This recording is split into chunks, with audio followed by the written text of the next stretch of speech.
Today, we're talking about how to remove closed accounts from your credit report like a star and what you should avoid removing too. Now, by the end of this video, you're going to know your best option. Should you remove it, correct it, or should you leave it?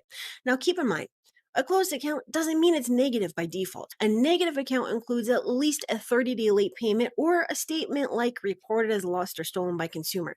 And removing a closed account will change the total link to your credit history, and this can change your credit score drastically. Now, here's an example. Let's say that you remove a 20-year student loan. Now, your credit history is based on your next longest account, which in this example is only going to be 3 years. How many points do you think you're going to lose from going from 20-year credit history down to 3? First, determine if the account is derogatory to begin with. Second, decide if it can be corrected versus removing it to retain the history. And third, create your action plan based on the dispute type. And we're going to break this down into closed accounts with less than 4 late payments, closed accounts with more than 4 late payments, charged off accounts, and accounts that will be closed and charged off. Less than 4 late payments.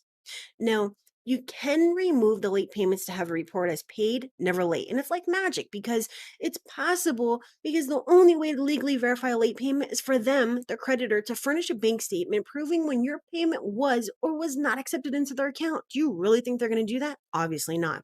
So dispute directly with the bureaus.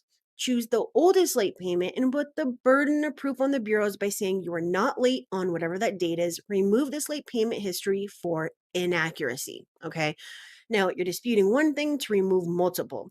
Now, obviously, they're going to fight you on it because they're not there to help you. So you need to stick with the program and fight this factually.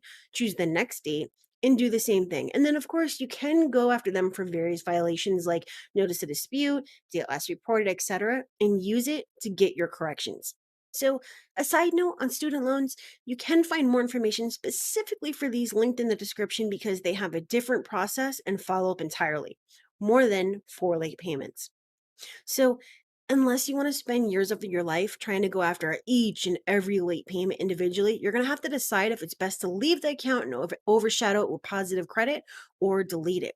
And you can attack the late payments to remove the account, or you can use charge off tactics to remove that account. Now, as far as using charge off tactics and removing an account 100%, I have a bunch of videos that are linked in the description. Most of them are very recent, some of them from this week. They're going to teach you how to do this. Now, you're going to use charge off tactics for, obviously, charge offs, accounts with too many late payments, student loan collections, foreclosures, repossessions, and open, soon to be charged off accounts.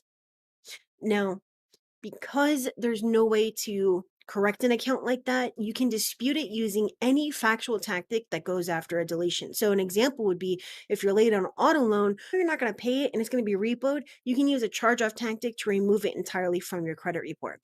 Another example would be if you're only 30 days late, but eventually it's going to be 100% negative or charged off.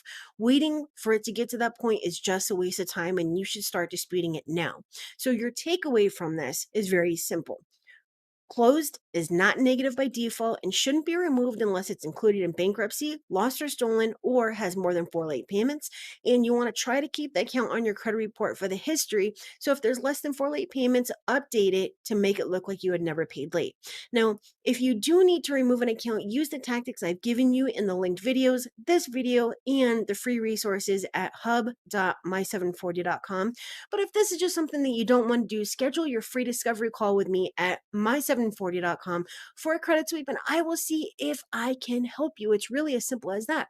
Now, that is it for today. There's other videos that are popping up on your screen right now, but smash the if you learned something that you didn't know before.